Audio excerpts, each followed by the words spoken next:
right. So thank you, everyone. And I also want to give a special thanks to Senator Moodie for this opportunity to take part in this Canada-wide initiative for youth. So we're here today to obviously present our child and youth strategy.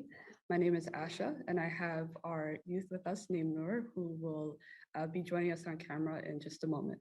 And I'll pass it on to everybody else to introduce themselves as well. My name is Anasha. I'm Iman. Rochelle. All right, can you get the next slide? All right, so today we're going to be obviously talking a little bit about the background of Tropicana. We're also going to discuss the shortfalls of not having a child and youth strategy. Someone is going to also mention the new strategy, some accountability measures, and of course, some final thoughts. Next slide, please. So our organization, Tropicana Community Services, has been serving the youth of Scarborough and folks all over Scarborough, Ontario, and the Greater Toronto Area for 43 years, with the goal to serve disadvantaged youth and their families, particularly those from a Caribbean, Black, and African background. The first initiative actually for Tropicana was working with youth who had dropped out of high school and we have continued our work with young people from 0 all the way to 30 with employment, culturally appropriate counseling, after school programs, and many, many more. We've also recently partnered up with RBC to create an anti-Black, anti-racism program called the PERIC program. And I'm going to pass it on to Rochelle Welch, who is going to be talking a little bit more on. And next slide, please. Hi, everyone. I'm Rochelle. I'm the manager of Child and Youth Programs at Tropicana, and I'm going to speak about the shortfalls of the current approach to not having a child and youth policy. There are multi-level barriers to equal access, the foremost barrier being inadequate funding. Within the school system, not all students are receiving the same level of quality education. Many schools have a limited budget for computer supplies, computer equipment, and even school trips. Not to mention, many students with disabilities face many barriers that are not addressed. Precarious funding. For many organizations that develop and oversee child and youth development programs, especially not-for-profits such as Tropicana, they rely heavily on funding to operate their programs. And most often, funding is lacking. It's not always guaranteed. Long-term guaranteed funding is key to ensure sustainability of programs. The programs are essential in the overall development of youth, and in many cases, the programs would otherwise be unaffordable, such as academic tutoring, enrichment programs, and summer camps. In terms of mental health support, while mental health doesn't hold the same stigma as it once did, and there are many support systems in place, to ensure academic success, mental health issues that are on the rise must be addressed.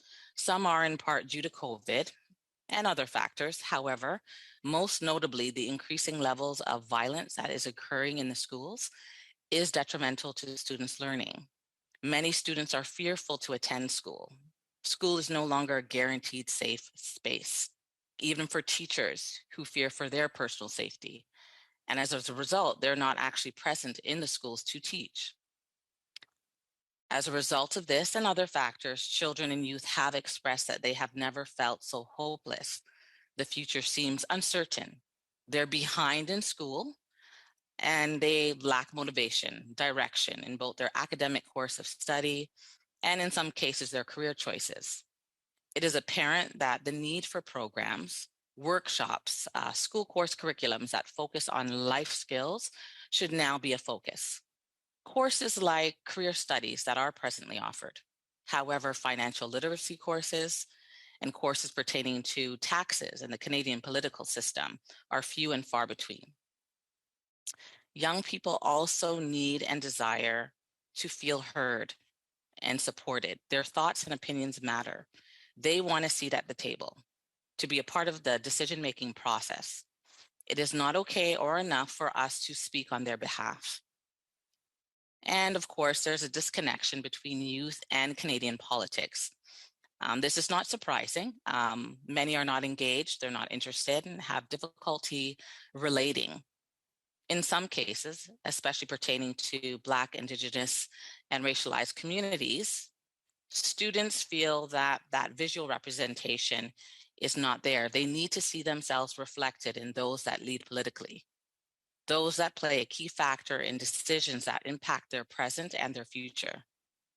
Ultimately, we need to meet them where they're at. Visual marketing and learning on social media would prove beneficial. Next slide. Hello, everyone. I'm Iman. I'm the supervisor of Youth Job Connection Programs and Networks at Tropicana Employment Center. And I'm going to continue with the shortfalls of our current approach.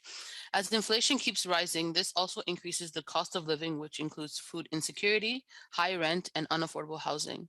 Climate change is real, and we feel that our future is uncertain. In addition, we believe that the federal government goals will not be attained by the set target dates. When healthcare gets privatized, more and more services are out of reach to many, cost more, and we cannot imagine what this would mean for those in rural and northern communities. This puts more barriers on individuals who are already struggling. There's a lot of excess talk, but there's no action and there's no active solutions put into place. And during the COVID-19 era, it has brought a lot of uncertainty. This can be seen through the social and educational impacts in schools. For example, in the GTA, there has been a frightening increase in school violence. And we also see this falling out in surrounding communities as more and more shootings, robberies, and attacks occurring on the TDC daily as an example of this. Next slide, please. Hi everyone, I'm Noor, and we think Canada needs a child and youth strategy. So the reasons why are to improve quality of services impacting the lives of children and youth, and of course, improve well-being, mental health, and future life choices.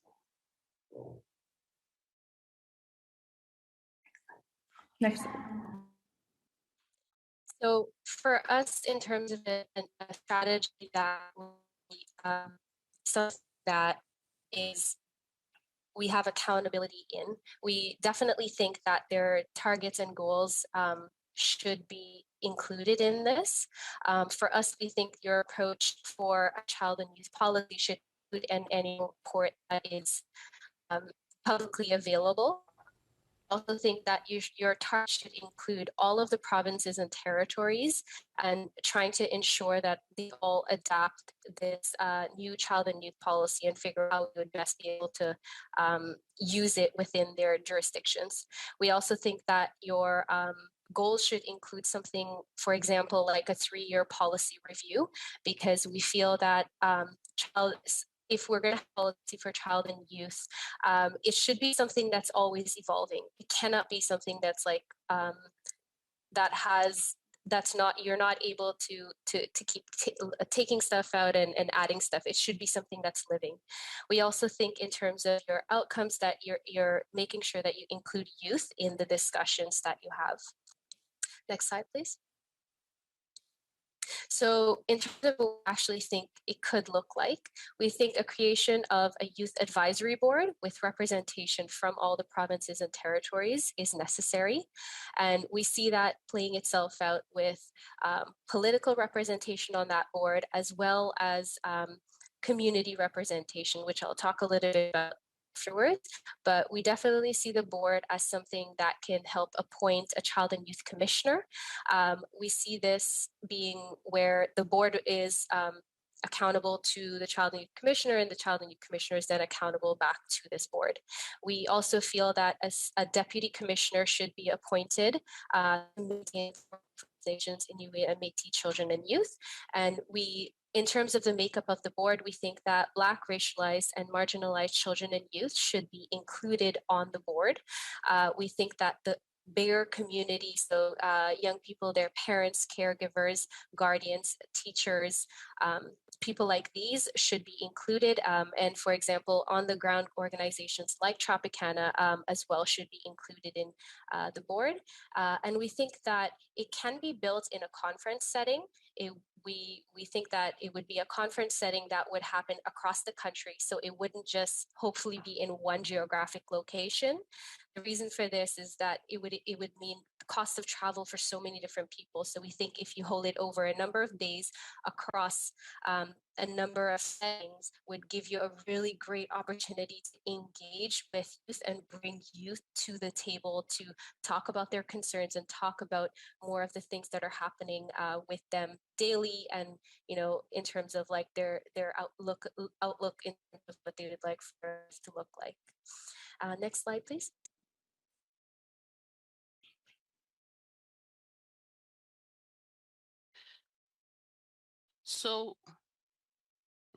So we think that the strategy should have measurable factors because the existing child and youth policies in the provinces, for example, are not factors that can be measured over time.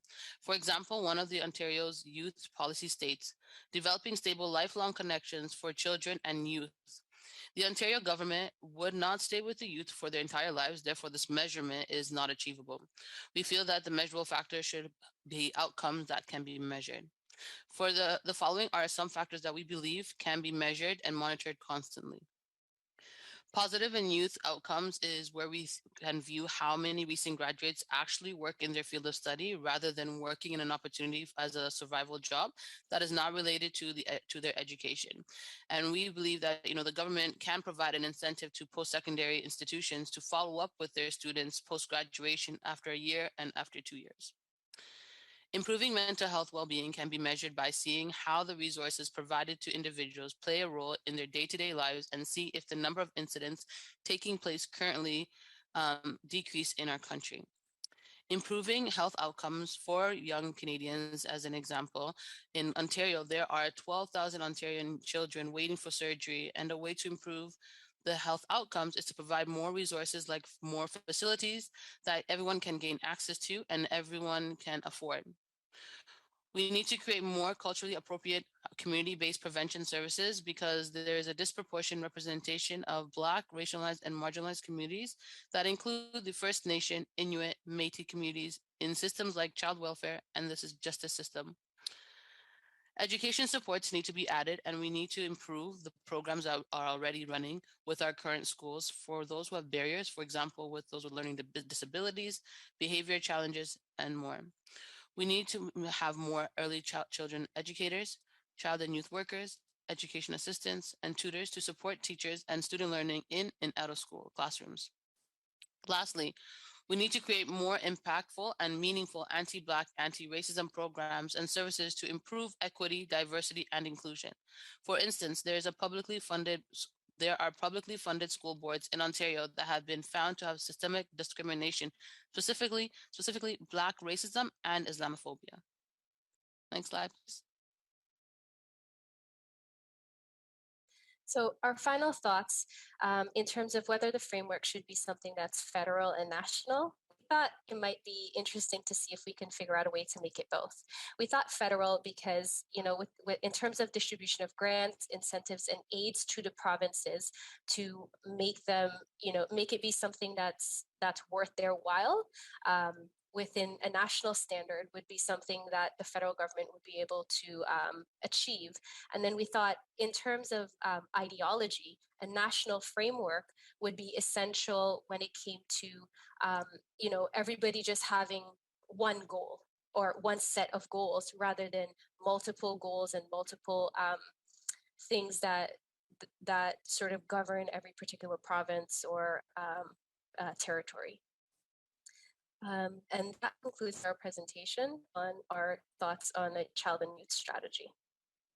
Thank you. Great. Thank you so much to Tropicana Community Services for that great presentation. Strong start right after the break. I'll take this moment just to remind everybody or let those who weren't here know that we are doing 3 presentations back to back in this block and then doing the Q&A portion at the end. We just had to consolidate our schedule due to some illnesses and cancellations. So with that, I will pass the floor to Africa Center. Awesome. Hello. Let me just, how's the audio? Is it good? Give us a sentence or so. Hi, my name is Yar. And I'm with the Africa Center. If you can lift your microphone a little bit closer to your nose. give it a shot. Okay. Give it another sentence. Sure. How does this sound? Is it clear? Are you able to hear me? Yes, we're getting a thumbs up. Okay. Sorry. I just wanted to make sure with that first. Yes. So to begin my presentation, hello. First and foremost, thank you for inviting us to join this very important conversation on the well-being of Canada's youth and children. Without a doubt, it's important that there is an updated national strategy to protect and serve the needs of our young people. To begin my presentation, I would like to give a little more background about our organization and the programs that we have dedicated to serving our youth.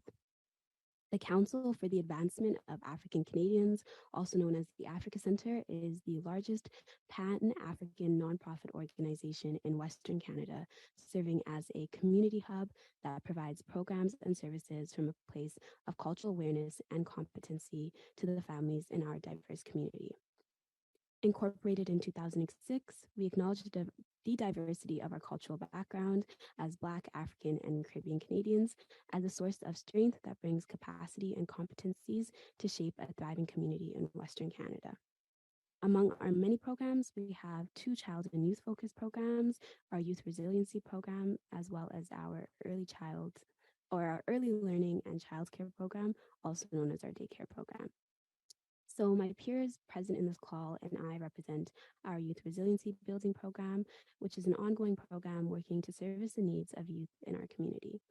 It comprises of 3 sub-programs, one being YG The Come Up, which I coordinate, the second, our Youth Mentorship and Leadership Program, and then our third being our Promoting Alternative Restorative School Supports for Youth, our PARSI program. Each of these programs work to tackle the following goals. First, to promote and create positive and proactive influences for African descent youth in Edmonton. Second, to empower and create opportunities for youth development. And third, to enhance community safety by meeting the needs of youth through self-efficacy, interpersonal relations, and cultural reconnection.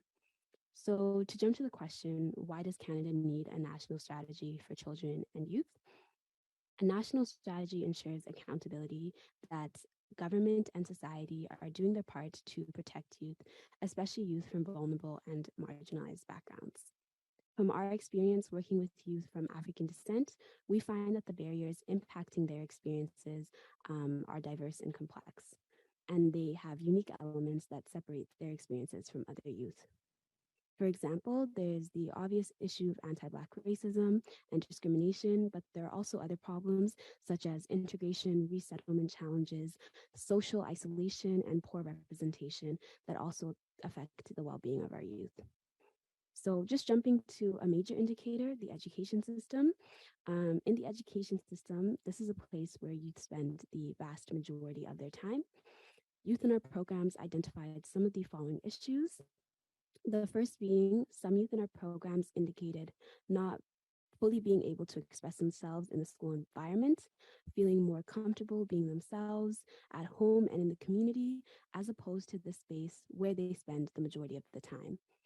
Factors influencing this include there being a lack of representation of Black educators and school staff, issues of bias in academic streaming, with Black youth being inadequately assessed and placed into lower academic streaming programs. Of course, there are youth who are in need of such programs, but those who are not, the impacts of this include challenges to future academic pursuits, such as attending post-secondary institutions, as well as just an impact on their confidence as a learner. Another issue was experiences of racism, whether micro or macro in the education system.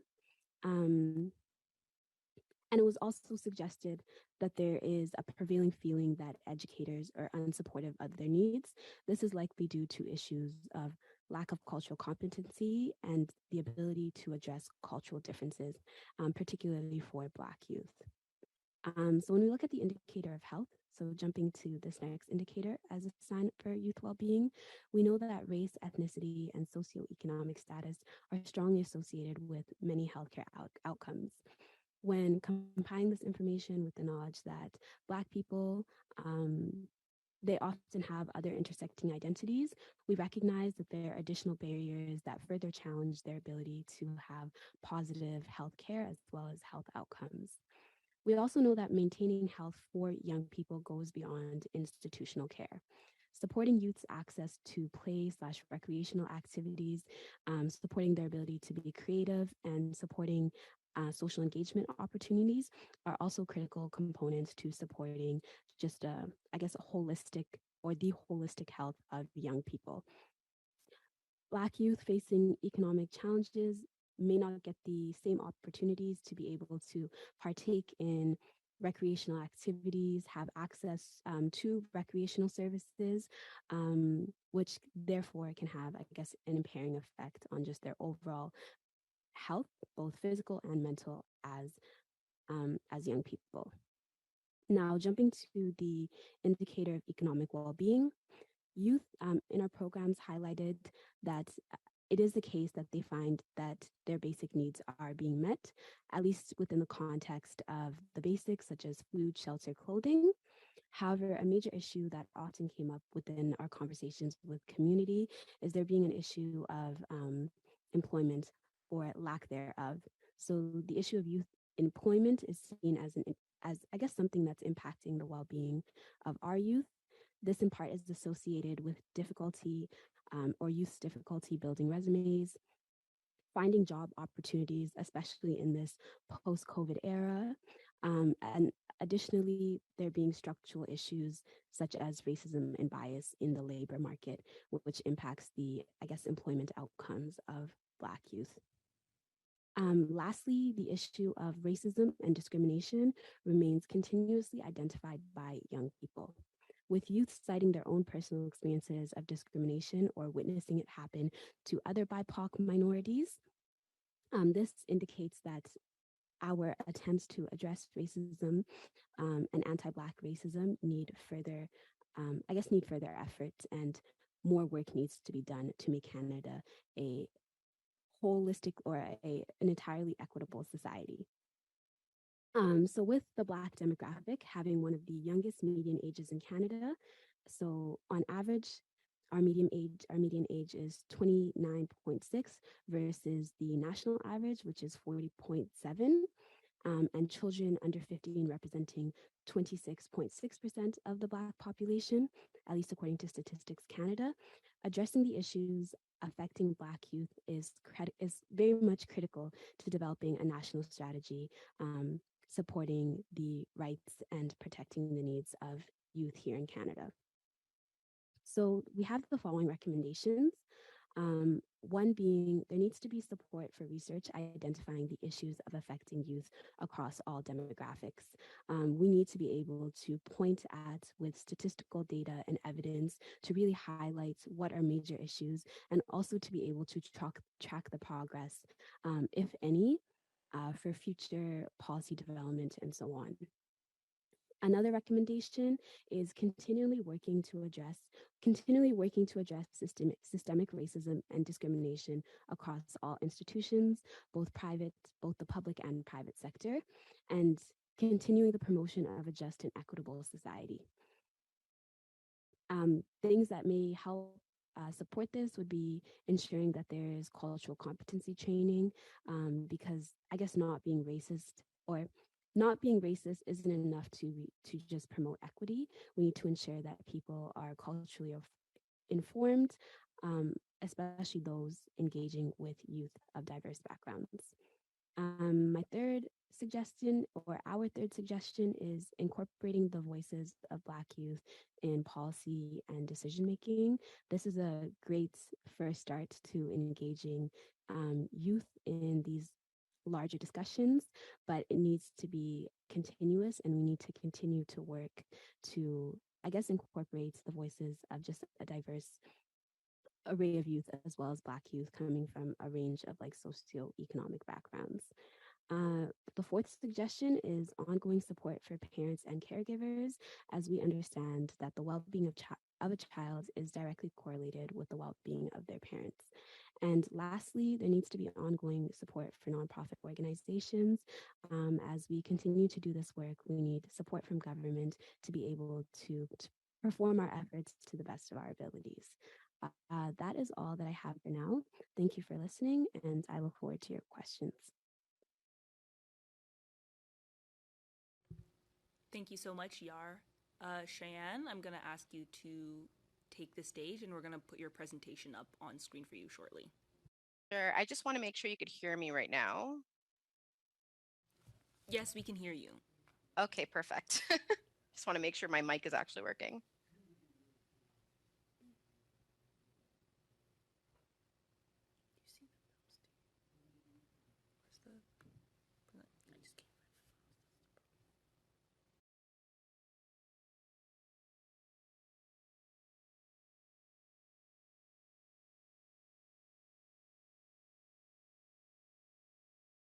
Bear with us, we're just having some minor technical difficulties. Oh, there we go.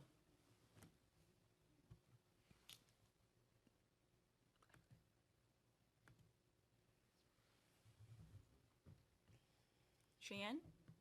Okay, perfect. So first of all, thank you, Senator Moodie and the team, particularly Kiara, who has been corresponding with me for months now, and also Josh for his work on this matter too. And thank you to the senators and governmental persons here today to listen in on this listening tour these last 2 days. And this presentation is for a national children's strategy in Canada. Next slide, please. So I acknowledge that I work, live, play, travel, and exist on traditional Indigenous territories across what settlers have named Canada. I myself am situated on Treaty 13 territory to Toronto, and more specifically also William Treaty territory in relation to Scarborough, Ontario. I acknowledge that we are meeting from our respective homes and workspaces upon the traditional territories and original nations of this land, whose children and families continue to fight for justice. As a former child refugee, asylum seeker who has found home on Indigenous land, I'm thankful and acknowledge the violent history and continued colonization of Indigenous peoples across Turtle Island. And Canada is not just a country that had colonized historically, it continues to be a colonizing country. As the co-founder and CEO of the Ontario Children's Advancement Coalition, the roles I engage in other spaces as a child guest steward who found refuge on this land, and as a person who grew up in the child welfare system myself, I reiterate the need to acknowledge the violent colonial history of the child welfare system, ongoing inequities, and the importance of truth and reconciliation. And just to start off, a little bit about myself so that I can position, situate, and contextualize my subject positioning and connection to this topic. My adversities began before I was born. I was born to survivors of ethnic cleansing, land grabs, genocide, peoples who faced and continue to face family breakdown, forced migration, death, kidnappings, missing persons, and murders by the state and its majority persons. I belong to the diaspora of Tamil people. I was born to a single mother who left my father due to intimate partner violence before I was born. I was raised by a strong woman who navigated an unjust world and who also carried the traumas of my oppressed ancestors and her own complex traumas. Colorism and shadeism was also a part of my life because I wasn't born with the light or milkshade skin of my mother and her family. I look like my father. By grade 4, I was suicidal. By 13, I was in the hospital for my first attempt to try to die by suicide. By 14, I was experiencing youth homelessness to escape the violence in my home, perpetuated by a system that did not meet the needs of my mother in order to meet my needs as her child. I was in many ways adopted by the Guyanese community at this point and raised by them, and we all grew up in poverty as well. At 14, I also entered the young offender system, which is now called the youth criminal justice system, and shortly after, entered the child welfare system straight from youth detention and that I was in. Being arrested was the first time I felt safe. I didn't have to worry about going home to violence. I didn't have to worry about finding a place to sleep. Folks in the child welfare system are forced to exit at the age of 18. 18 is supposed to be a year to celebrate. My counterparts did, not me. I was scared, devastated, depressed, anxious about losing the connections I made, about losing my Jamaican mom in the system.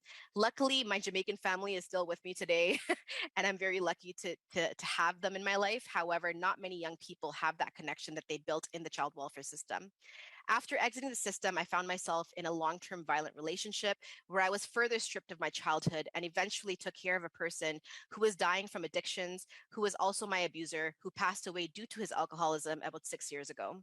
In my short life, I've been through more things and experienced more phases than that children and young people should not face. The system catapulted me into homelessness, intimate partner violence, poverty, poor mental health, and lack of healthcare. However, all of this is connected to the outcomes of folks from the child welfare system, folks in areas riddled with poverty, folks from the youth criminal justice system. Our outlooks are not great. However, through all this adversity, I still managed to get my education, shockingly.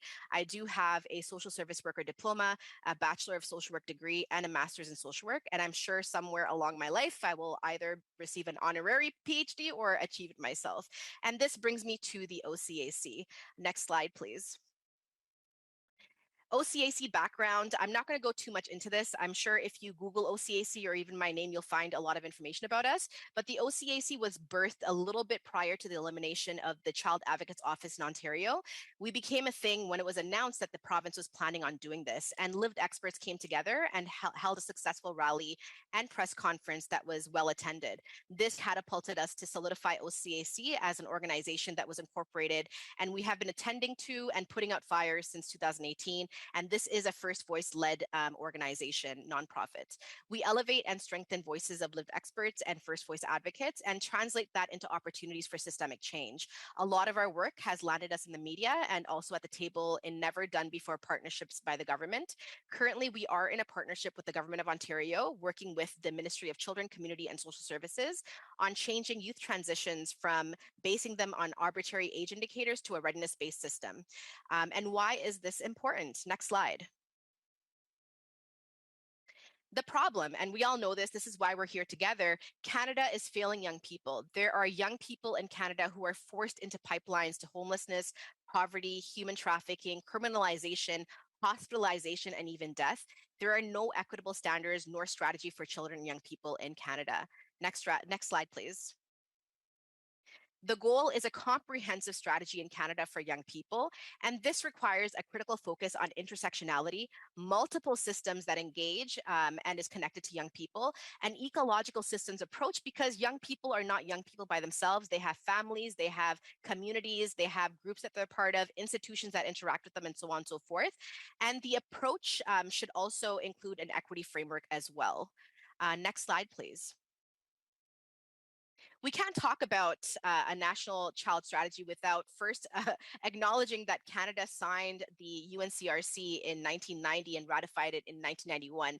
And in Canada's words, Canada says children in Canada also enjoy the rights protected in the 6 other principal human rights treaties that Canada has ratified. International human rights standards are essential to protect the safety and security of children, which are why these rights are protected under international human rights conventions to which Canada is a party. And so Canada actually has an interdepartmental working group on children's rights, and this was created in 2007 to promote a whole of government approach to children's rights and to encourage linkages among departments with policies that affect children. Next slide, please. And within the UNCRC, obviously, we have 4 buckets or principles. So non-discrimination, best interest of the child, right to life and development, and participation. Next slide, please. However, there are a lot of gaps despite the ratification of the UNCRC and all these things that we've been trying to do as a nation. Across Canada, up to 40,000 youth are homeless, with 6,000 to 7,000 seeking a safe place to be sheltered tonight. According to the CAFDN, right now, approximately 59,000 children and youth across Canada are living in permanent government care with foster families, extended family, or in institutional settings like group homes. At least 300,000 more are living with vulnerable or unstable families and are significantly at risk of abuse or neglect. And every year, 2,300 young people across Canada age out of government care once they turn 18 or 19, depending on the province. And this means they are no longer eligible for the support they received while living in foster care or group homes. And in Ontario, according to the OACAS, which is a lobbying agency for the CASs, in the fiscal year from 2021 to 2022, on a monthly average, there were almost 8,600 children and youth in care. According to the Ontario Human Rights Commission, Indigenous children were overrepresented in admissions into care at 93% of agencies they looked into, with many CASs showing extreme levels of disproportionality. Overall, the proportion of Indigenous children admitted into care was 2.6 times higher than their proportion in the child population. And according to the OHRC again, Black children were overrepresented in admissions into care at 30% of agencies. And overall, the proportion of Black children admitted into care was 2.2 times higher than their proportion in the child population. In Toronto specifically, 42% of young people in child welfare are Black, compared to only 9% in the overall population in Toronto. And other racialized children are also overrepresented in the child welfare system when compared to the proportion in the general population. Next slide, please. The coronavirus, as the slide says, shed light on ongoing failings of Canada to its children, young people, and alumnus of state guardianship and/or detainment. Detainment meaning youth detention, youth criminal justice system. Things that much of the general population began to worry about or worry more about, like poverty, homelessness, lack of adequate health supports and care, lack of mental health supports, were things that our young people have been facing historically ongoing. Child welfare and youth criminal justice system are pipelines to, like I mentioned before, the prison system, homelessness, poverty, intimate partner violence, human trafficking, hospitalizations, and even death. Next slide, please. The work of the Ontario Children's Advancement Coalition, facilitating and leading town halls for young people from child welfare and co-leading a town hall for newcomer young people, was then translated into a strategy for social and systemic change. We took the voices and data of young people to the province, and now we are in an ongoing partnership with MCCSS in Ontario, working towards shifting the paradigm on youth transitions. And this is, once again, a first of its kind partnership that the government is engaged in. It has never actually partnered with anyone in this manner, let alone with first voice-led organizations. Luckily, the work in Ontario is enabling us to support jurisdictions across Canada who are trying to do the same work toward equitable standards for young people. And we do this by being the Ontario representative on the National Youth and Care Advocates Council. Next slide, please. Half of young people who experience homelessness in Ontario have child welfare connections. Newcomer youth experiencing homelessness are often part of hidden homelessness. And there are also young people made precarious by the system who are undocumented, who are the most hidden in the experience of homelessness. Identities matter, intersectionality matters, and our interconnected identities can be systemically targeted, surveilled, and failed just by being who we are. Next slide, please. And this is also seen in undocumented refugee minors. There's a lack of consistency and standards across jurisdictions in Canada that defines minor child.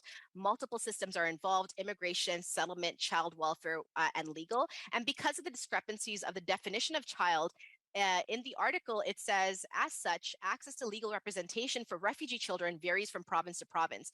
The UNCRC has repeatedly recommended that Canada ensure that children arriving alone receive social services in every part of Canada, but thus far, no national policy exists to ensure consistent physical and legal protection for unaccompanied children arriving in this country. Next slide, please. Where am I?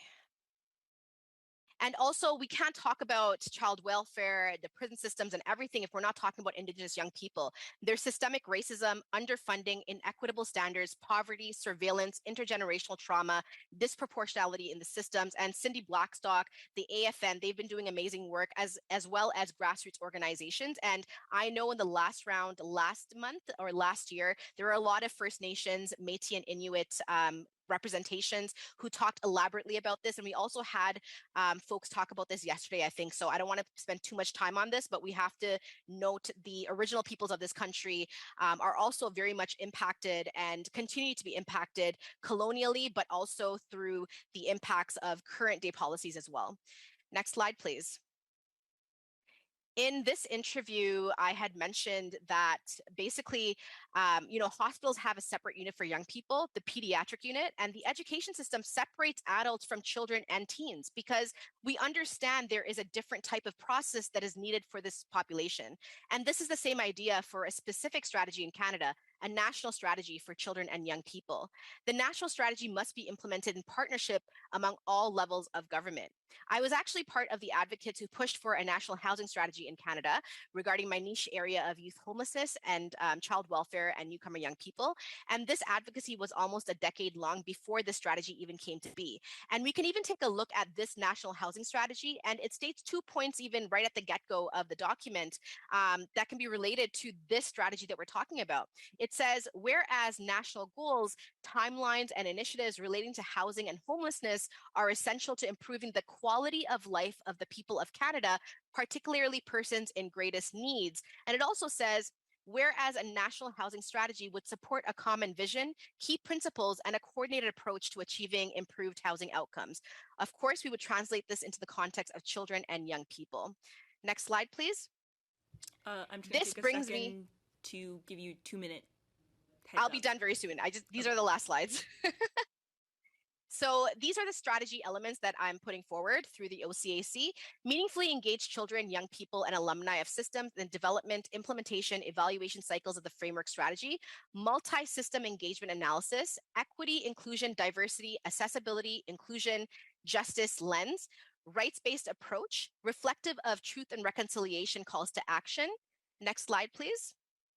And also the utilization of existing research and expertise, including published and spoken knowledge of lived experts, periodical evaluation of strategy and its outcomes, permanent advisory committees, plural, reference groups of young people and alumnus of state placement, detainment, and lived expertise, purposeful and intentional budget development that allocates adequately payment, not honoraria, but consulting fees for lived experts providing advice, support, and expertise.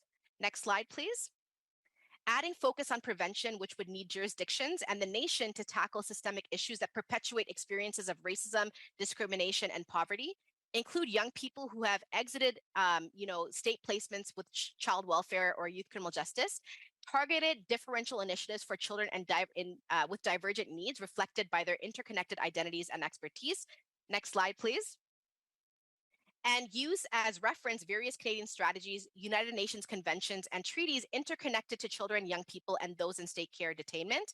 And the best interest of the child be translated as best interest of the child from the child's perspective and not just the adult's perspective, which is common occurrence in spaces like child welfare, and an accountability mechanism via a national council, which would be independent, who reports straight to the House of Commons and the public. And this could be an independent accountability mechanism as well. But I'll stop my presentation here.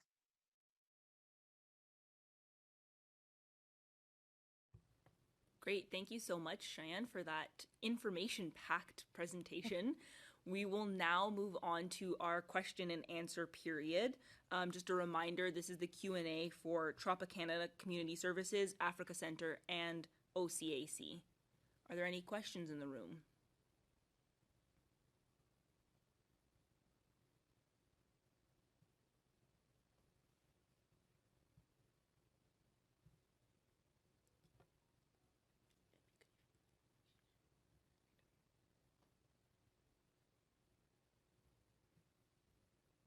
Also, feel free to make any comments that you may have. It doesn't strictly have to be a question.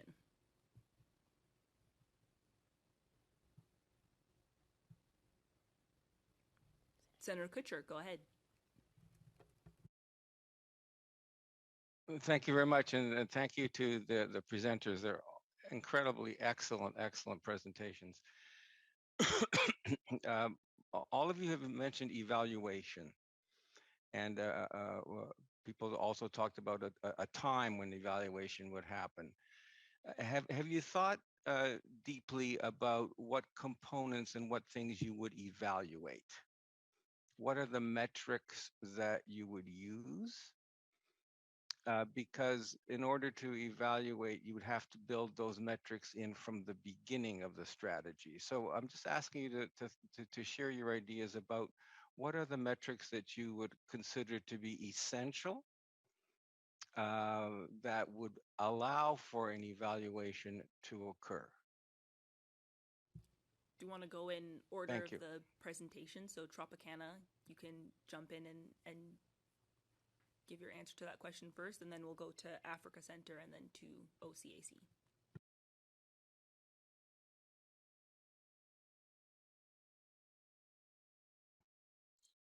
Okay, so when we thought about that question, we also had some trouble just trying to figure out like what that would look like. One of the things that we looked at, because we were looking for inspiration, and we came across a youth strategy that was completed by Australia sometime in the middle of last year, and we thought that was a good example of how to do a youth policy framework through a government that's looking at First Nations voices as well as minority voices. And so when we talked about in our presentation about just making sure that the measurable factors are things that young people can actually speak about, where we talked about like positive life outcomes. We talked about like mental health, improved mental health well-being. It's more so just taking a look at like one-on-one conversations, like probably surveys and online tools that you could use to get youth to want to even participate, because one of that for our group, one of the challenges was getting younger people to be even interested in having this conversation with us, just because some of them were like, well, I'm not really sure my voice has a lot to say in a conversation like this, and so we think maybe you might need to get some researchers involved to really help to make that information something that's palatable to many people across the entire country. Hope that kind of answers the question. Great, thank you so much. I'll pass it off to Africa Center. Yeah, thank you for the question. Also, Yar, could you just lift the microphone? You're really quiet. Really quiet? Okay, is this better? Okay, I'm soft spoken, and it's sometimes doesn't work in my favor. But yeah, thank you for the question, and also thank you guys for the presentations. They were extremely informative, and I enjoyed listening to them. Regarding, I guess, the question of like what metrics to use, I know first it is going to be a bit difficult for me to answer. So I definitely open up the floor to like my colleagues who are also present in this phone call or in this conference call. What I do know about like a potential approach is the use of like survey analytical data and the involvement of academic research into this. I know in our city, so I currently reside in Treaty 6, the city of Edmonton. They're launching their first ever, let me find it, student demographic survey. That's like an attempt to address issues of anti-racism and equity. And this is the first time that it's being done in like 2022, despite the fact that like within Edmonton, it's a diverse city. There's been diverse students within the education system, yet it's taken this long to finally get information regarding their experiences in the education system and how I guess like students of color and students of other minorities currently fare. Another approach that we attempt to take here at the Africa Center is engaging in just community conversations. So giving people a platform to really speak about their experiences. A lot of people feel as though that they don't have a place to be heard.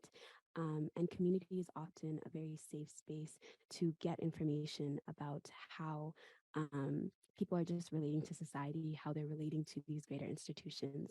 So I think that's just like one approach that comes to mind. Of course, yeah, I'm just on the spot, so this is what comes to mind. But yeah.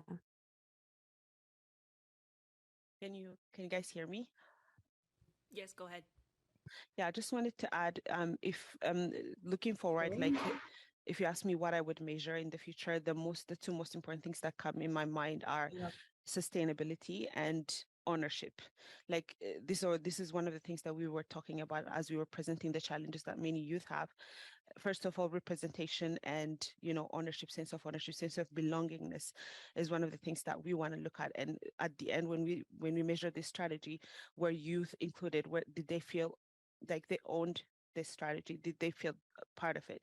And then the sustainability part of it comes along with that too, because whenever we do intervention, we can look at the childcare system, we can look at different programs that are existing in our government systems, in schools. Most of them are top down, and they're just treating the wound. They're not necessarily talking about the core causes of the issue. So the sustainability of the strategy comes from addressing those issues. So were we able to address the core reasons? For example, I can give you a very simple example. Some youth that are in school are having difficulty making decisions, and the main reason is because maybe they don't have information. It's not necessarily them only. Parents not having adequate information because they're immigrants. They didn't grow up in Canada, so they don't know how to guide their kids. So at the end, if we don't tackle that issue of parents, empowering the parents, giving the parents, we cannot assume that every parent knows how to guide their kids. So we may be giving them information, we may be working with counselors in the schools, but not necessarily empowering the most important decision makers at home too, because parents are doing their parenting, assuming that this is how things are working. They don't know what they don't know. So tackling things from the grassroots level, and that brings more sustainability. So I would look at those two things as the most important metrics, indicators of the success of this strategy. Thank you. Shan, go ahead.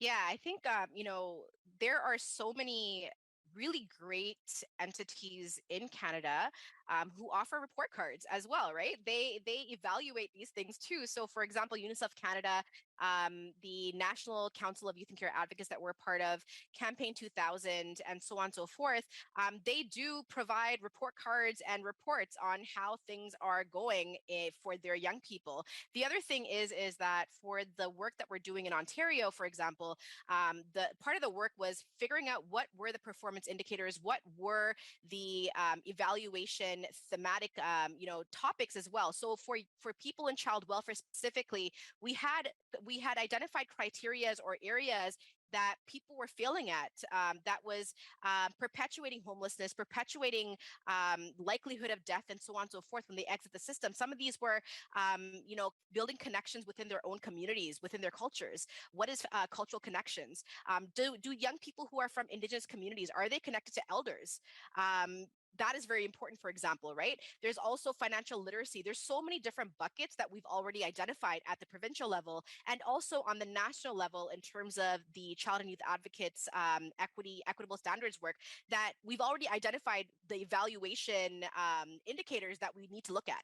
And the same thing needs to happen for the other divergent populations, whether it's newcomers across statuses and undocumented persons, whether it's people coming out of the youth criminal justice system and so on and so forth. And if you identify these specific areas, you'll have a better idea in how to evaluate that and also evaluate it compared to previous statistics. So if we have, let's say, 6,000 young people experiencing homelessness last year, how is that changing over time? And did this strategy have something to do with that?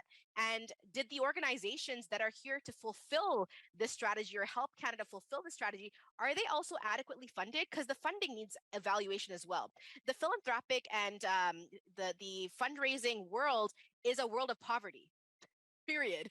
There are underfunded organizations, underfunded workers and leaders, underfunded teams that are thinly resourced, trying to do this work to change, to change the outcomes for young people. So even the evaluation, part of the evaluation needs to be the funding structures that are, utilized within jurisdictions and trying to influence, or do you have influence on how the funding system is actually shifting paradigms so that it's actually more likely to meet the needs of what organizations need to do to better the outcomes of people and not just what these funders want from these organizations as well.